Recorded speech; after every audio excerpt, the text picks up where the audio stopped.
Welcome into a special trade deadline edition of Stone Cold Stros. I'm Brandon Strange alongside Charlie Palillo and Josh Jordan. You can follow them on X at Palillo and at Josh Jordan 975. And in between our episodes here, you can read their blogs covering the Astros, Texans, and Rockets over on sportsmap.com. On today's episode, in a world of sequels, Happy Gilmore 2, Spaceballs 2, and The Naked Gun, the Houston Astros have just produced their own. We'll talk about the much-needed glow-up Dana Brown just gave this roster. But before all that, show your support for this channel. It's quick and easy. Just click like on the video right now. And if you haven't subscribed to the channel yet, you can easily remedy that by mashing the button. I mean, 26,000 people can't be wrong, right? And you know what? While you got that mouse button all warmed up, might as well click the bell for notifications so you know when new content drops. It's a little thing that means a lot to us. Charlie, Josh, welcome in. This Astros season has been a compelling story of against all odds performances, and you can't tell a good story without a good twist. And boy, did we get one. I can safely say this wasn't on anyone's radar, but Ramon Urias, Jesus Sanchez, what a pair of moves. Wow, did I miss anything? Oh, yeah. Carlos freaking Correa returns to the Houston Astros. Boys, let's get right into it. We start with you, Charlie. Your reaction to Carlos rejoining the Astros. Well, you mentioned the sequels. What are they up to, like Fast and the Furious 23? Whatever they keep changing the name to. What an afternoon it was leading to the 5 o'clock deadline. Of course, the Astros wind up in the thick of it with Carlos Correa donning number 1 for a second time around, and he'll be on the field with Alex Bregman in Boston over the weekend. Life is strange brew sometimes. Wow, this is a very mixed and complicated bag. For those who've been damning Jim Crane as a miser, well, they were in the top 7 or 8 in payroll before this flurry of moves, which blows them through the first CBT threshold. Now, I'm not saying Crane should be getting a parade for this. If they're $10 million over, the tax penalty will be $3 million. Small change in a multi-billion-dollar enterprise. Does have the ramifications of next year. They'll be a 50% tax-paying team if they go over again. But for 2025, they obviously got better. The thing is, by 2025 play, Carlos Correa is the worst player the Astros picked up. Urias has been better this season. Sanchez has been better this season. Correa has been a bad player so far in 2025. So the Astros are betting a lot, and Dana Brown talked about it in his post-deadline press availability. They think Correa will be rejuvenated, re-energized, and a two-way street, that the Astros get a B12 boost, an adrenaline shot of Correa and all of his past success here, regular season and postseason. That's good in theory. That it comes in practice is important. Again, Correa's been a bad player this year. Barely over 700 OPS. Power's taken a nosedive. 7 home runs and near 350 at-bats. Defensive metrics. Whoosh. Now, we won't be playing shortstop here with Jeremy Pena rejoining the Astros over the weekend as well. Right? That's their biggest addition, getting Pena back in the lineup. So it's absolutely exciting and brings back all the warm and fuzzies of days past. Remember, the Astros immediately won the World Series after Correa left. So it's not like he is the salvation, but even this version of Correa, who's never played third base, right? So he's going to adapt on the fly. I think he's athletic enough. Obviously, he has the hands and the arm strength, but there will be some adjustment to the reaction time at third base. But this means no more big league playing time for Shea Whitcomb and Zach Short. Guillorme's already been off the roster. John Singleton off the roster. They added 3 bona fide big leaguers on deadline afternoon. Well, Urias Tuesday and then Wednesday and then the 2 other guys on Thursday. Man, if you're an Astros fan, days don't get much better than this. Carlos Correa, Dana Brown, knocking it out of the park, baby. A-plus trade deadline, in my opinion.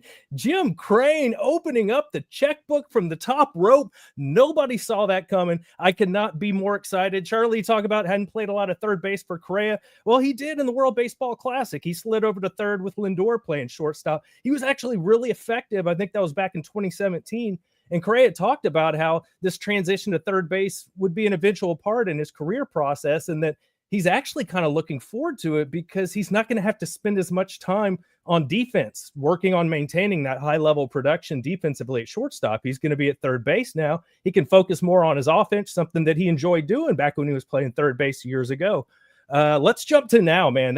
I'm just so excited. This is why I wanted Bregman to stay, because I wanted that infield to be shored up on the left side especially, but this is so much better. Jim Crane, you won over so many fans today. Instead of 3 years, $120 million of Bregman to play third base, you're going to get starting next year, 3 years of Correa at about $66 million to play third base. Just what a difference. You're getting him for about half the price of Bregman. And I know you said that Correa has not been that good this year, Charlie, and you're right. But last year, OPS over 900, just absolutely spectacular. And over the last 30 days, Correa has really taken off. His stats are pretty darn good. So I feel fantastic about this deal. I know we have a lot of other guys to get to, but those are my initial opinions there. That I just love it. It's so exciting. I think this is going to reinvigorate Altuve. I think this is going to get everybody going, and it kind of solves an issue. I think you worry about 2026 and 2026. I don't know what they're going to do. They're going to have a lot of options. They'll have some trade possibilities. Maybe you can move some guys to different positions. But if Christian Walker's terrible again halfway through the year next year, you might be able to move Paredes over there or somebody else. You have some options, and you think like, oh, the Astros wouldn't eat that contract. Well, they ate Abreu's after a year and a half. Hopefully it doesn't come to that. Walker has been heating up over the past couple of weeks. But overall, if you're an Astros fan, I think you have to be really excited that Jim Crane is serious about winning this year. He's always been serious about winning, and they're 4.5 games in first place going into the weekend in Boston. So it's not like, oh, they were just hoping to get by. But they throw all in, if that's what you want to call it. The money does matter, though. This Correa is not worth $22 million per season, so he better pick it up. And Josh, you mentioned he was spectacular last season until he missed 2 months injured. Attendance is part of the grade. Correa has been a mediocre player 4 of the last 8 seasons, counting this one. And in 2 of the good ones, he missed at least 2 months injured, right? Over those 2 seasons, he played 161 games combined, right? So 2 of his 4 good seasons, he played 1 season worth of baseball. So this is not an absolute no-brainer, smashing success. There's a plan, certainly for 2025, but going beyond, if there was any possibility that they get into the bidding to retain Framber Valdez, faint as it may have been, that's off the table. So their rotation for next year is Hunter Brown and a big bag of not much, a whole bunch of cross your fingers and question marks and guys coming off injury. And hey, Lance McCullers has 1 more year on his contract. That can be worried about then, but as Dana Brown says, he looks about the now and the future. Correa at $22 million is complicating for their roster construct going forward. Paredes at first base is a possibility. You probably won't be a Christian Walker level defender at first base. You know, is Altuve going to go back to second base at 36 years old? It's interesting. So while Correa, of course, is the overwhelming headline, as I said, he's the worst player in 2025 of the 3 that they acquired. Jesus Sanchez, a left-handed bat with some power. He will play primarily left field, meaning Altuve is going to play at least job split now, probably more than half his time at second base the rest of the way. You make the trade-offs there. But Sanchez means no more at-bats for Cooper Hummel. Hey, Taylor Trammell has exceeded any reasonable expectation over the last couple of weeks. Chas McCormick, step aside as the Astros will settle on the roster. And with the Correa addition, Urias actually is surplus, right? They have Dubon as the utility guy. Well, now they have Urias in case of other injury, right? Dubon, another guy who's been a better player so far this season than Carlos Correa. So I'm fascinated to see how Carlos amps it up, and, you know, it's Correa time and all that. I'm sure Mrs. Correa is pumped, right? All her family's from Texas, and Correa got all his money and put in 3.5 seasons in Minnesota. Well, with the Twins selling everything that wasn't tied down before the deadline and Correa having the no trade clause, he could steer it back. And I have to say, if I'm the Twins, I'd have said we'll take nothing rather than Matt Mikulski, a 26-year-old minor league free agent the Astros signed in the offseason with a career ERA in the minors of over 6.60. Have a little pride, Minnesota. If it's a straight salary dump, save all the money you can, but you're taking Matt Mikulski. Is that his name?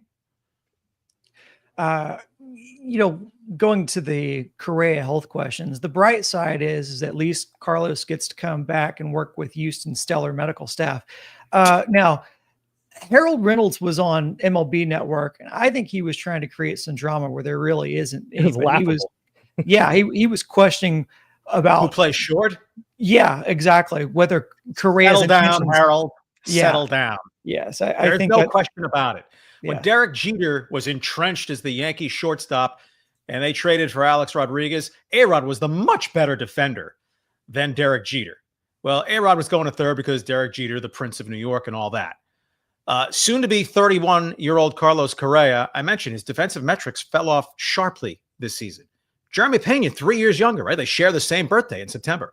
Jeremy Pena is the better shortstop, unless he has post-fractured rib complications as he rejoins here.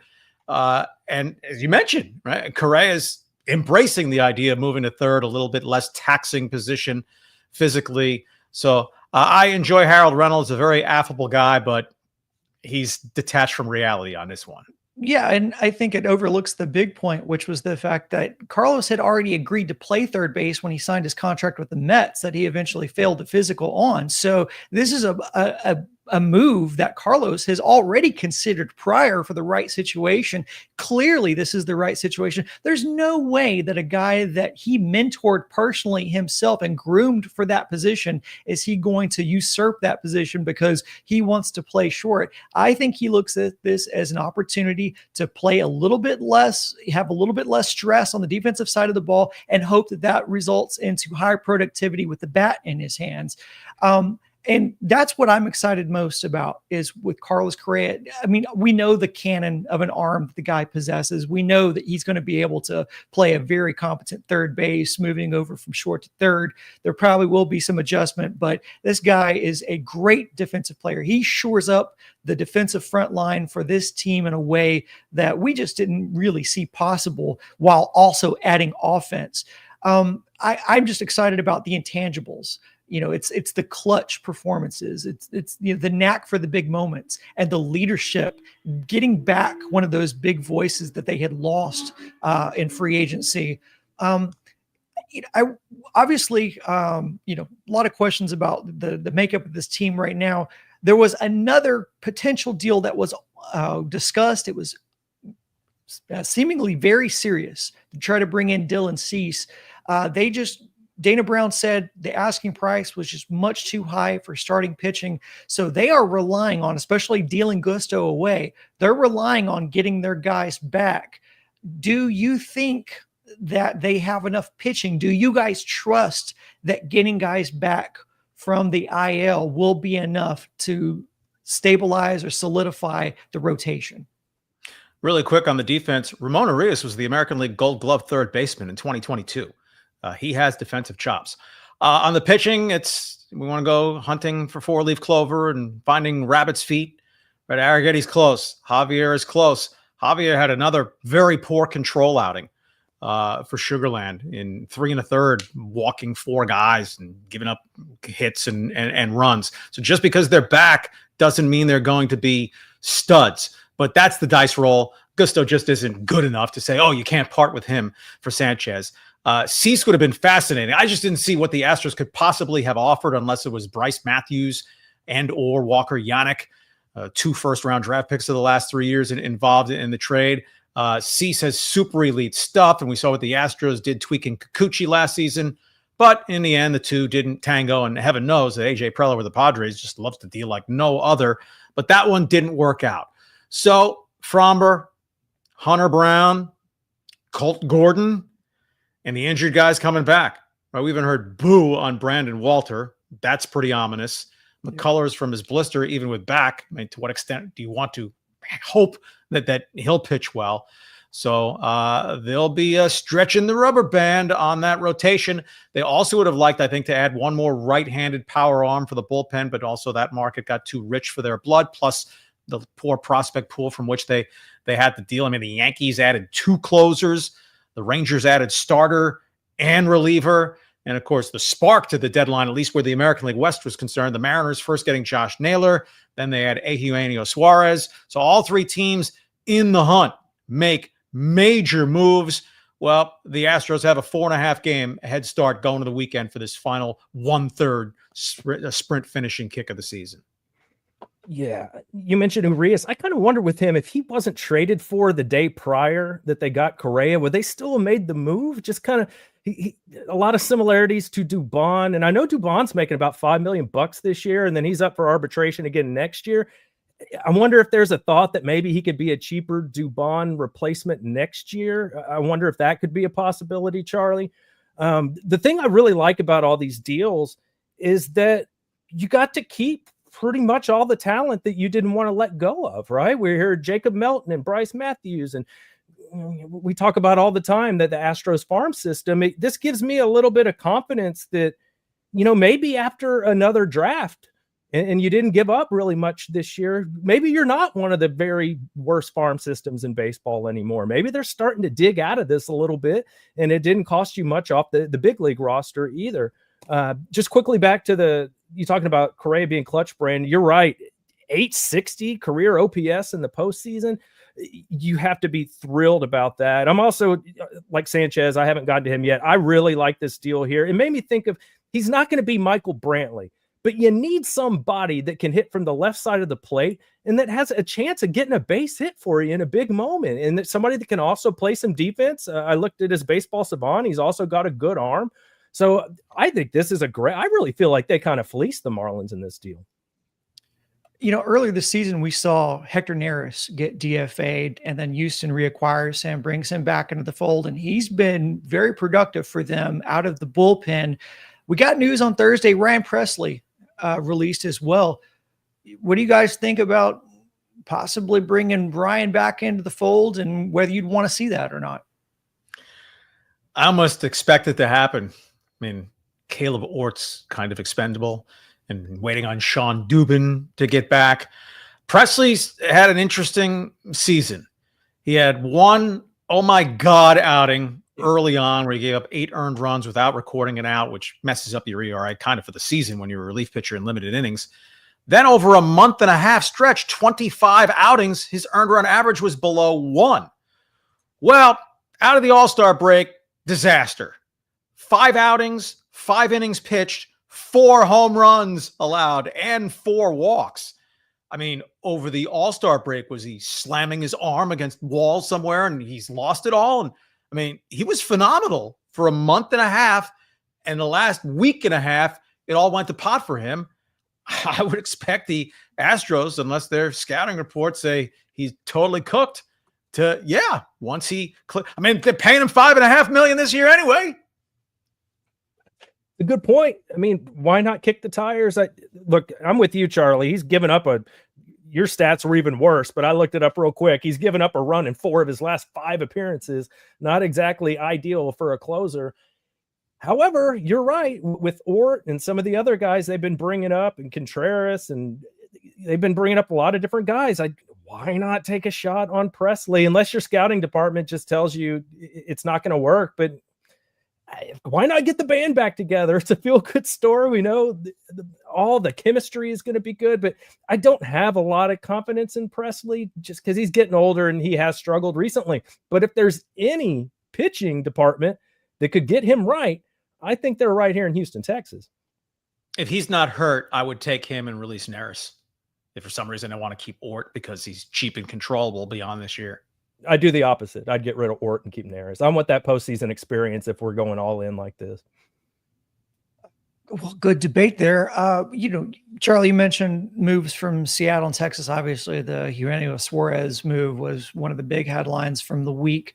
I want to get your opinion on how you think this team stacks up now to the Mariners and Rangers post deadline, and then let's take a step even further back. Let's ask the big question here, which is this a World Series contender? Oh, there's no question it's a World Series contender. They're 4.5 games in first place. They're right in the thicket with the Blue Jays and Tigers to avoid the 2 out of 3 in the first round. Of course, the flip side of the coin is they could free fall out of the playoffs. They're not 14.5 games in front. They're 4.5 in front. I think they needed additions, or Seattle would have had the better roster the rest of the way. I think these teams are pretty even now. The Rangers, other than Corey Seager, are enough bats going to step up to support their pitching, which has been supreme, both starting and best bullpen in the American League this year, but the offense has dragged them down. Rangers and Mariners playing 4 games this weekend. Does one of them take 3 out of 4 and hence loom as the primary Astros challenger heading toward the last 6 weeks as we get into August this weekend? So I think the Astros, with all the injuries and the concerns still 3, 4, 5 in their starting rotation, they remain the favorite. I think the 4.5 game head start, as I called it earlier, are they 90% to win this division? I don't think so, with 2 teams capable of reeling them in. But if it's Astros or Mariners or Astros or Rangers, I'll go with the power of incumbency and been there, done that time and time and time again. Yeah, give me the Astros, baby. Just the experience, what we've seen from the Mariners. Brandon, I'm with you. I think maybe the Rangers scare me a little bit more than Seattle, but they've won all year with elite pitching, and I think the pitching could actually improve. I know the bullpen's just been at an unreal level. It's hard to believe that could be maintained, but so far it's been pretty damn good in the starting pitching. So all that's still there, and you got guys coming back. And then I think you really upgraded the offense that started the year kind of being bottom third, got into the middle of the pack, even for a while, got into the top 10. I think if these little extra additions can kind of move them solidly in the top 10 of offense, and then you have that elite pitching, man, they are going to be tough to deal with. And just that shot in the arm of getting Correa back. If you see, Pena is expected to return in this first game against the Red Sox. And then if you see Yordan coming back in a couple weeks, man, look out. The other slightly thing that bothers me is, do they know something more about Yordan than we don't? Is that why they went and did this big move to get in Correa? Well, only the Astros front office guys really know that. Well, I'm glad. Terms we had pretty much said was obvious. Paredes is finished. Yeah. Right. They'll get around to announcing he needs surgery on that hamstring or whatever. They go out and they acquire 2 third basemen. Maybe going forward, Paredes is the first baseman, and they try to give away Walker and get out of some of that money in the offseason. But that's for another day. Yordan is the $19.166 million question, prorated. Is he going to get back this season and matter? Yeah, well, that's where I'm glad you brought that up, because that was where I wanted to go next, because that is the elephant in the room, is can Yordan make it back? And not just can he make it back, but can he be productive once he returns? Can he stay back? That has been a problem with this team as well, is getting guys back and keeping them back. And we've known from past experience that Yordan in the hands can be sometimes a lingering effect with his game. If Yordan can't get back to where we expect him to be, which is to be one of the best mashing the baseball, can this roster without Yordan, how far do you think they can get? They can win it all, or they can go home before it starts. I mean, that is the spectrum, and the way playoff baseball works, right? In 2022, Yordan didn't hit 200 for the postseason, but he had 3 of the biggest hits in Astros franchise history within that postseason. So it's not necessarily how many, but it's when you do it. The Astros played some of their best baseball last season after losing Kyle Tucker. Well, it wasn't cause and effect. They didn't get better because they lost Kyle Tucker. It just happened to work out that way. Yordan last season played his career high in games. And this year, will he get to 30? However many played earlier this season, will there be an add-on? But if he comes back and Correa does rediscover his game and Sanchez improves them, right? Cam Smith finally had a decent game in the Washington series, but whether wearing down, the league's caught up to him. You can spot Sanchez in right field for him. If the overall lineup is better, Yordan coming back, of course, if he's himself, he's their best force in the batter's box, but it won't feel like he has to be superhuman to give the Astros a chance. Yeah. Look, it's the Astros, Brandon. Who knows what's going to happen with Yordan? We don't know. If Dana's saying it's starting to sound good, like we're getting there, but we've been through this before. He has a setback and then we start all over again. So bottom line, we just don't know. The one thing that may make people feel better, I see people in the comments thinking Correa's washed, and who knows? You may be right. We don't know. But for some positivity, over the last 30 days, he's slashing 308, 373, 421 with 2 homers and 9 RBIs. That's in his last 30 games. So he's really turned it on over the last month. Hopefully, and Correa's kind of a streaky guy. Hopefully he can keep that going. Well, I mean, 2 homers in 30 games doesn't excite. And one thing about Correa, as he struggled, we don't watch the Twins day in, day out. He's walking at the lowest rate in his career. So if he's lost a little bit of his plate discipline, if he resettles uncomfortably with the Astros, where will Espada place him in the lineup? Will it be behind Altuve? Will he act like it's good Astros Correa and put him 3rd or 4th and push down Walker, right? Yainer Diaz off a 3-hit game. Are they going to try to go back to the future immediately with Correa, other than that he's at third base instead of shortstop? But hey, Pena in the leadoff spot, that's the start of lengthening your lineup, getting your best offensive player, Yordan excluded, back. I mentioned the intangibles earlier that Carlos Correa brings with his game. But I think one of the intangibles that's interesting is the shot of adrenaline that perhaps this gives the team from an energy and enthusiasm standpoint. We saw the same thing. We saw something I think is comparable in acquisition and Justin Verlander in 2017, where the team had started to skid out. They got off that big hot start, but then we're just playing 500 ball. But then they got Verlander and they felt invigorated, like, oh, we can make a move now. What do you guys think this could do to this team, just from an intangible standpoint, to motivate and invigorate this current roster into believing? I think there's reason to hope for it and buy into it some, but it can be a very overrated concept. Intangibles matter if they're in support of tangibles. If Correa comes here and has a 704 OPS and doesn't play real good third base, that he had big hits in the postseason in the past, and he's a great leader. Look, very few of the present Astros ever played with Carlos Correa. So it's not like, oh, they're getting the whole band back together and all the vibes are back to 2017, 2019, 2021. And again, they won immediately after Correa left. So I don't think players on the roster are thinking, oh, our salvation, Carlos Correa is coming back. If he performs, then I think all that stuff falls very nicely into the narrative. Yeah, I think it's star power, Brandon. That's something Correa brings, that this guy on the biggest stages has come through in the biggest moments. You've seen him telling the Dodgers to shut the bleep up. I'm like, this is a dude right here. And if he is right, it's going to make a big difference. I just think it's going to get Altuve more bought in. And Correa is better in big moments. If he's playing in big games that actually matter, trying to get down the stretch and make a playoff, make an AL championship, I think he's better in those situations. I think the ballpark's going to help him too. Not only the familiarity of, I know we have our thoughts on the hitting coaches, but going back to guys that you're familiar with, I don't think that's such a bad thing. And that Crawford boxes, man, he's a right-handed hitter. I think there's plenty of opportunity to take advantage of that. Before we're out the door, I do want to say a big thank you to everyone who has come in and joined us live. This is one of our biggest live audiences ever. So big shout out to everybody. While you're here, do us a favor, click like on the video, subscribe to the channel if you haven't already. That really does help us. We do appreciate the support. Charlie, Josh, final thoughts before we're out the door. Look, if the Astros had done nothing, they could have said, hey, we're 4.5 games in first place. We chose not to act. Well, we could see how it would have played out, and maybe they'd have had I told you so.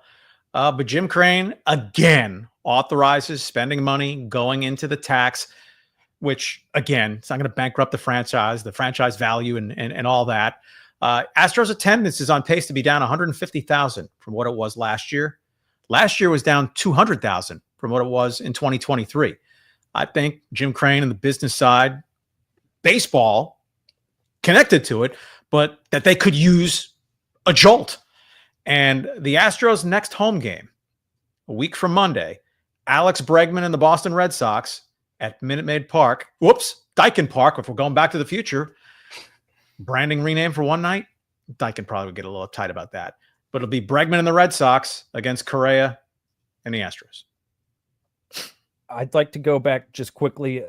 a lot of the negative about Correa coming here is injury concerns, right? And he's a player in his 30s. He's had injury concerns in the past. What makes me feel better about this is, do you guys remember when Correa was doing free agency and the medical reports from the Astros became like this big deal, like behind the scenes about like, oh, what are these medical records with the Astros with Correa's ankle from sliding into that bag in the minor leagues? And is that going to impact him going forward over the course of his career?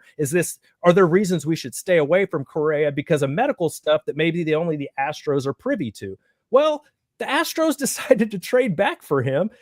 But the difference is here, they're not looking to sign him to a 10-year deal. You'd be a lot more concerned about nagging injuries if you're going to be locked into a guaranteed contract for a player for 10 years. But for only 3 years, it's not nearly as important. You're willing to roll the dice a little more. So the reason I'm saying this, it makes me feel good that the team that probably knows more about Carlos than any other team felt very comfortable with his medical records here, and then whatever they could get from Minnesota. I know he had a concussion there and some other issues, but I feel good about that I don't think that Correa is going to come in here already broken down. I think he's going to be good to go. They just need to keep him healthy. Easy on the massages. Yeah. For many reasons. Look, the talk about Jim Crane being cheap is dead. Chandler Rome's headline from the New York Times: Jim Crane cements his title as baseball's most aggressive owner. This guy has swung and swung big at the deadline time and time again. And we've said it on this show before that he is the best sports team owner Houston has ever seen. And beyond that, he's one of the best owners in baseball. And when we talk about enjoy this run of Astros supremacy and dominance and competitiveness and winning, at the core of all that is a man named Jim Crane. So shout out to you, Jim Crane, you the real MVP. Just a quick message that if you're interested in advertising your service or product on this show, contact our friends on the sales team by visiting houston.sportsmap.com/advertise. The link is also in our description. One last reminder that if you're watching on YouTube, be sure to click like on the video. And if you listen on podcasts and apps like Apple or Spotify, give us a 5-star rating while you're here. Our next scheduled episode drops on Mondays, so make sure you subscribe to the channel with those notifications on. For Charlie and Josh, I'm Brandon saying so long. Thanks for listening. And as always, go Stros.